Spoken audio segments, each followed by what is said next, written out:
Hello and welcome to Gardening at 58 North. In this video I'd like to give you guys an update on my elephant foot vine here. So as you can see, it's currently in its growth phase. It's just at the end of its growth phase now, so it's just kind of the phase where instead of putting on active new growth, it's just covered in leaves and the growth is going into the main tuber. As you can see, it's done really well. It's completely covered the frame that I had. Now unfortunately I should have probably made the frame larger. As you can see, it's come up right to the top of the frame.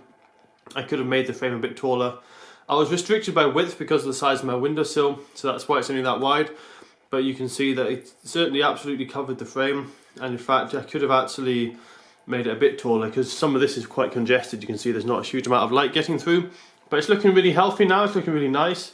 This is by far the most amount of leaves I've ever had on this elephant foot vine, probably about 4 times as much as the last time it grew, so it's doing really well at the moment. And you can see it's also been trailing down quite nice and it looks really good.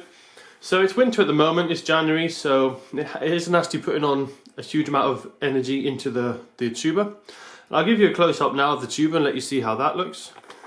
So as you can see, it's grown a little bit bigger since last time I showed you on the update, but it's still not massive. It's not putting on a lot of growth. When it's putting on a lot of growth, what happens is these bands in the middle here, instead of having dark bands right in the crack there, it actually goes green.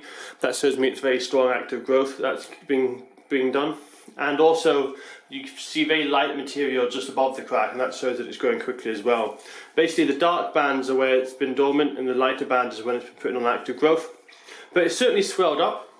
What happened when it started to grow is it kind of like shrunk down a little bit, and since then it's swollen up again, probably a little bit bigger than its original size before it started growing, but not much bigger. And what should happen soon, especially as this daylight gets stronger as we come into spring, is I should see some green starting to appear in these cracks and it'll start putting on a decent amount of growth.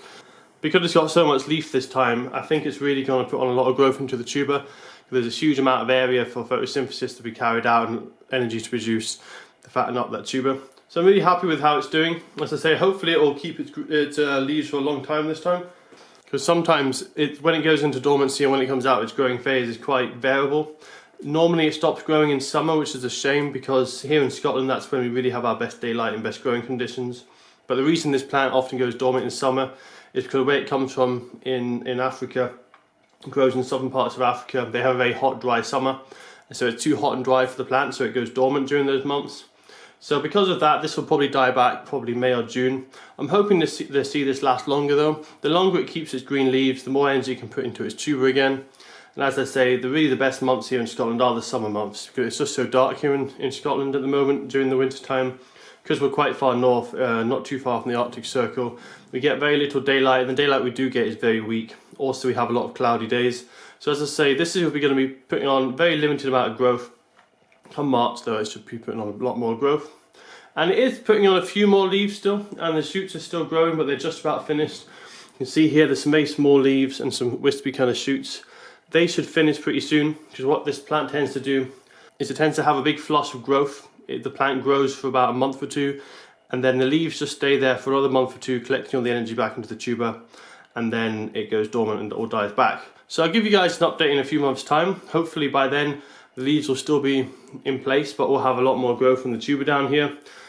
It seems to be really liking the new pot. I think the extra root space has really helped it out. I haven't been feeding it because there's quite a bit of feed in the compost already, but I'm probably going to start feeding it now. Because it's going to be putting energy back into the tuber, it'll need that feed to get ready for the growth next year.